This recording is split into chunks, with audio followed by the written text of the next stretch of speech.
The boy's name was Santiago.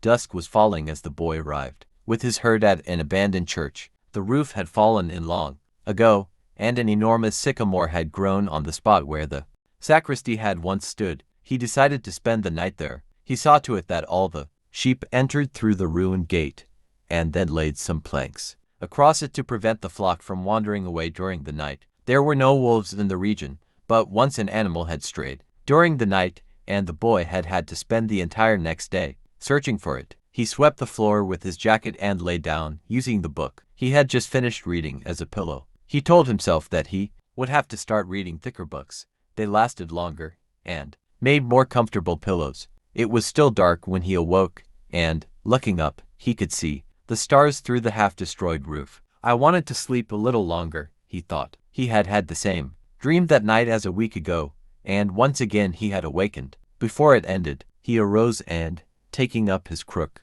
began to awaken the sheep that still slept. He had noticed that, as soon as he awoke, most of his animals also began to stir. It was as if some mysterious energy bound his life to that of the sheep with whom he had spent the past 2 years, leading them through the countryside in search of food and water. They are so used to me that they know my schedule, muttered.